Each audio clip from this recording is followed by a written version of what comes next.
Walk into a flagship store this year and you might notice something new. The music is adjusting itself, tempo shifting slightly with foot traffic, the mood of the playlist changing with the time of day, all of it generated in real time by AI. It feels like the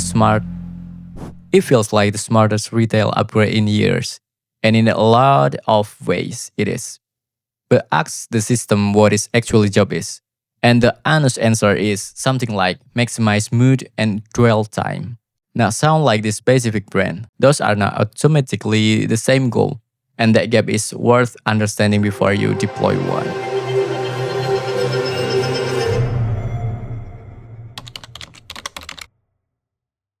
Let's be fair to the technology first, because this isn't an anti-AI video. The most advanced retail audio deployment in 2026 aren't isolated playlists anymore.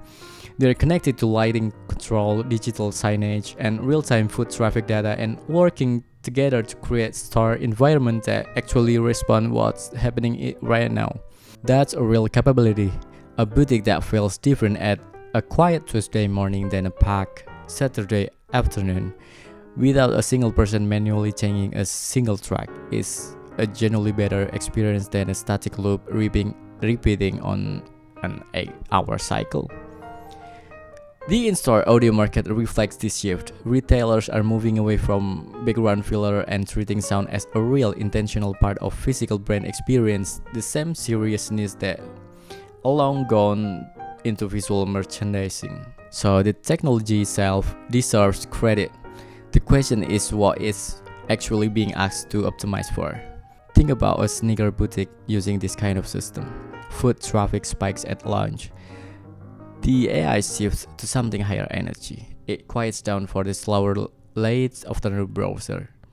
On paper, that's smarter store than it was a year ago, and it genuinely is. Nobody on that ops team is wrong to be excited about it. Here's the part that doesn't get talked about enough. Most of these adaptive systems are trained around tuned against metrics like mood, dwell time, and self-sleep.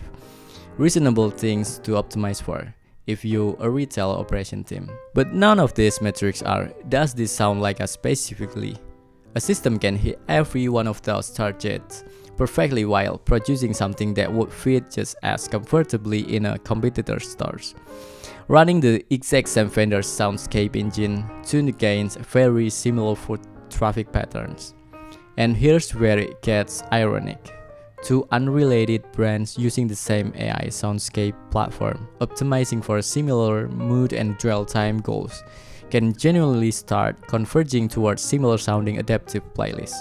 Not because anyone copied anyone, but the optimization target was never distinctiveness in the first place. That's a new version of an old problem. Stock music made brands interchangeable through a static, generic library. This makes brand interchangeable through a dynamic, personalized one. The mechanism changed. The sonic anonymity risk didn't. Go back to the same sneaker boutique. Its lunchtime energy spike might be tuned from the identical underlying sound bank as the coffee shop 2 doors down, and the phone accessory kiosk across the street. All three running the same platform, all three optimizing for the same generic upbeat midday target. Walk between all three with your eyes closed, and the mood matches the moment every time. The brand doesn't. Here's the pushback we're addressing directly. Is an adaptive personalization automatically better than one static playlist? For the experience, often yes. For the brand recognition, not automatically. And that's the part worth parroting out.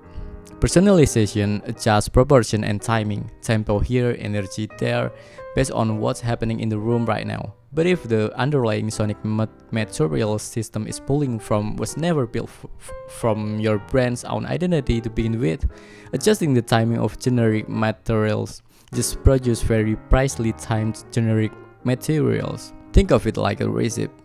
Real-time adaptation can change how much of each ingredient goes in and when. It cannot make an ingredient that was never brand specific suddenly become brand specific just by adjusting the proportion faster and smarter. This connects to something we covered in why your franchise sound different in every location. Where the issue was inconsistent audio control across physical location, this is the same underlying problem showing up in a newer, more sophisticated form.